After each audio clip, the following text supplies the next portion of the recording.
say. The next evening she set off again for the swamp with her apron heavily laden. Tom waited and waited for her, but in vain.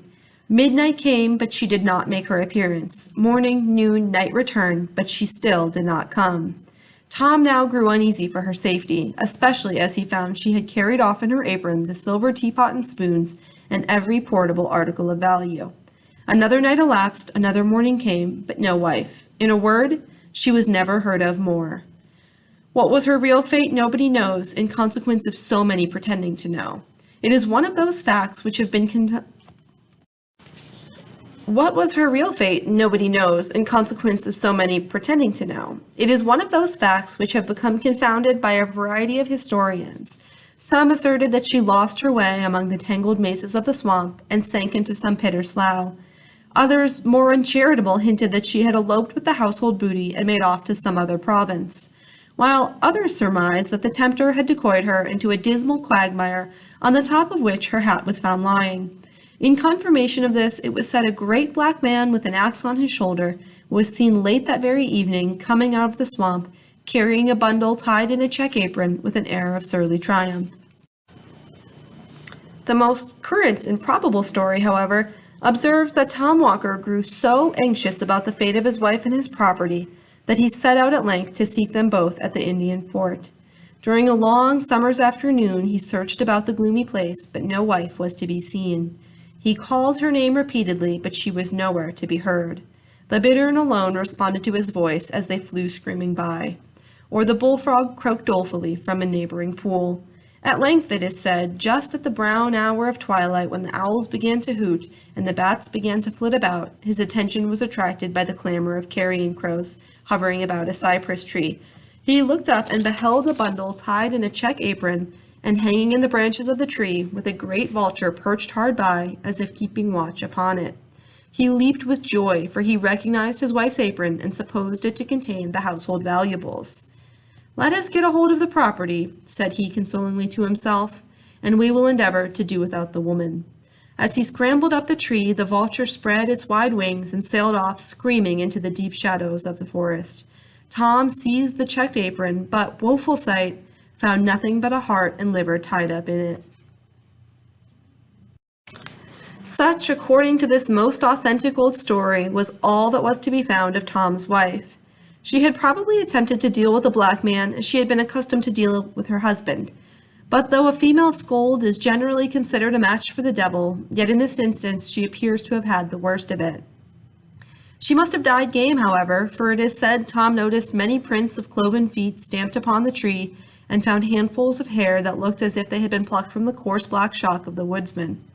Tom knew his wife's prowess by experience. He shrugged his shoulders as he looked at the signs of a fierce clapper clawing.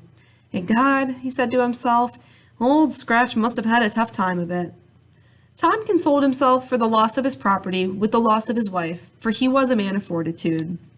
He even felt something like gratitude toward the black woodsman, who, he considered, had done him a kindness.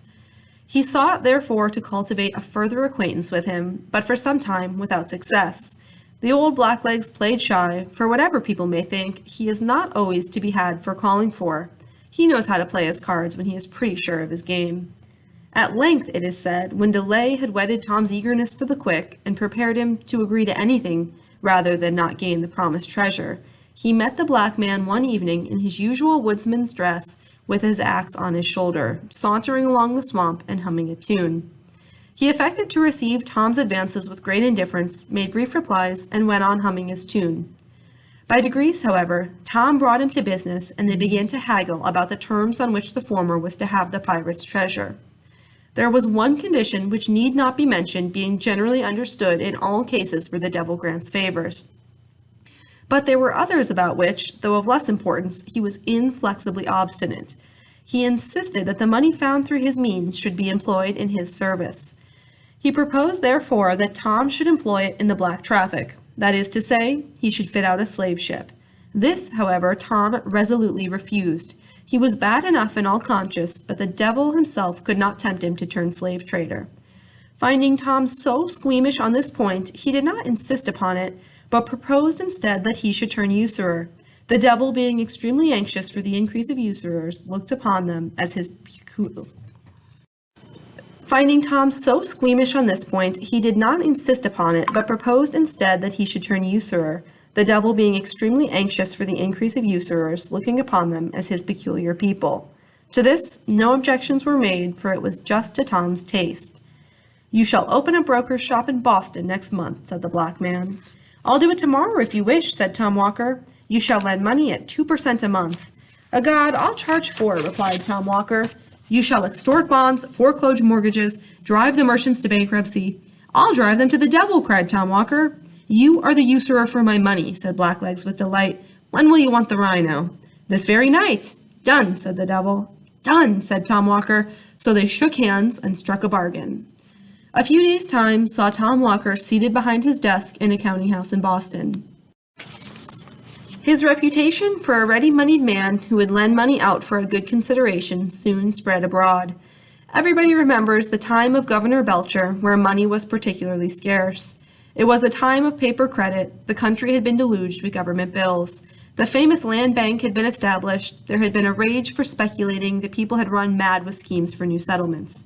For building cities in the wilderness, land jobbers went about with maps of grants and townships and Eldorados lying nobody knew where, but which everybody was ready to purchase. In a word, the great speculating fever, which breaks out every now and then in the country, had raged to an alarming degree, and everybody was dreaming of making sudden fortunes from nothing. As usual, the fever had subsided, the dream had gone off, and the imaginary fortunes with it. The patients were left in doleful plight, and the whole country resounded with the consequent cry of hard times. At this propitious time of public distress did Tom Walker set up as a usurer in Boston. His door was soon thronged by customers, the needy and adventurous, the gambling speculator, the dreaming land jobber, the thriftless tradesman, the merchant with cracked credit. In short, everyone driven to raise money by desperate means and desperate sacrifices hurried to Tom Walker. Thus, Tom was the universal friend of the needy and acted like a friend in need. That is to say, he always exacted good pay and good security. In proportion to the distress of the applicant was the hardness of his terms. He accumulated bonds and mortgages, gradually squeezed his customers closer and closer, and sent them at length dry as a sponge from his door. In this way, he made money hand over hand, became a rich and mighty man, and exalted his cocked hat upon change. He built himself, as usual, a vast house out of ostentation, but left the greater part of it unfinished and unfurnished out of parsimony. He even set up a carriage in the fullness of his vainglory, though he nearly starved the horses which drew it. And as the ungreased wheels groaned and screeched on the axle-trees, you would have thought you heard the souls of the poor debtors he was squeezing. As Tom waxed old, however, he grew thoughtful. Having secured the good things of this world, he began to feel anxious about those of the next. He thought with regret on the bargain he had made with his black friend and set his wits to work to cheat him out of the conditions. He became, therefore, all of a sudden, a violent churchgoer. He prayed loudly and strenuously, as if heaven were to be taken by force of lungs. Indeed, one might always tell when he had sinned most during the week by the clamor of his Sunday devotion. The quiet Christians who had been modestly and steadfastly traveling Zionward were struck with self-reproach at seeing themselves so suddenly outstripped in their career by this new-made convert. Tom was as rigid and religious as in money matters. He was a stern supervisor and censurer of his neighbors, and seemed to think that every sin entered up to their account became a credit on his own side of the page. He even talked of the expediency of reviving the persecution of Quakers and Anabaptists. In a word, Tom's zeal became as notorious as his riches. Still, in spite of all this strenuous attention to forms, Tom had a lurking dread that the devil, after all, would have his due. That he might not be taken unawares, therefore, it is said he always carried a small Bible in his coat pocket. He had also a great folio Bible on his counting-house desk, and would frequently be found reading it when people called on business. On such occasions he would lay his green spectacles in the book to mark the place, while he turned round to drive some usurious bargain. Some say that Tom grew a little crack-brained in his old days, and that fancying his end approaching, he had his horse new-shod, saddled and bridled, and borrowed with his feet uppermost, because he supposed that at the last day the world would be turned upside down, in which case he should find his horse standing ready for mounting, and he was determined at the worst to give the old fiend a run for it. This, however, is probably a mere old wives' fable. If he really did take such a precaution, it was totally superfluous.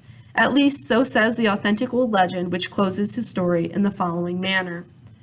One hot summer afternoon in the dog days, just as a terrible black thundergust was coming up, Tom sat in his counting house in his white linen cap and India silk morning gown.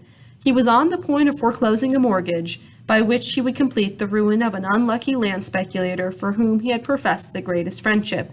The poor land jobber begged him to grant a few months' indulgence. Tom had grown testy and irritated and refused another day.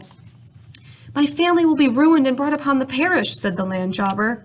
"Charity begins at home," replied Tom. "I must take care of myself in these hard times." "You have made so much money out of me," said the speculator. Tom lost his patience and his piety. "The devil take me," he said, "if I have made a farthing." Just then there were 3 loud knocks at the street door. He stepped out to see who was there. A black man was holding a black horse, which neighed and stamped with impatience. "Tom, you're come for," said the black fellow gruffly. Tom shrank back, but too late. He had left his little Bible at the bottom of his coat pocket and his big Bible on the desk buried under the mortgage he was about to foreclose. Never was a sinner taken more unawares. The black man whisked him off like a child into the saddle, gave the horse the lash, and he galloped away, with Tom on his back in the midst of the thunderstorm. The clerks stuck their pens behind their ears and stared after him from the windows. Away went Tom Walker, dashing down the streets, his white cap bobbing up and down, his morning gown fluttering in the wind, and his steed striking fire out of the pavement at every bound. When the clerks turned to look for the black man, he had disappeared. Tom Walker never returned to foreclose the mortgage. A countryman who lived on the border of the swamp reported that in the height of the thundergust he had heard a great clattering of hooves and a howling along the road, and running to the window caught sight of a figure, such as I have described, on a horse that galloped like mad across the fields, over the hills, and down into the black hemlock swamp toward the old Indian fort, and that shortly after a thunderbolt falling in that direction seemed to set the whole forest in a blaze. The good people of Boston shook their heads and shrugged their shoulders, but had been so much accustomed to witches and goblins and tricks of the devil in all kinds of shapes from the first settlement of the colony that they were not so much horror-struck as might have been expected. Trustees were appointed to take charge of Tom's effects. There was nothing, however, to administer upon. On searching his coffers, all his bonds and mortgages were found reduced to cinders. In place of gold and silver, his iron chest was filled with chips and shavings. 2 skeletons lay in his stable instead of his half-starved horses, and the very next day his great house took fire and burnt to the ground.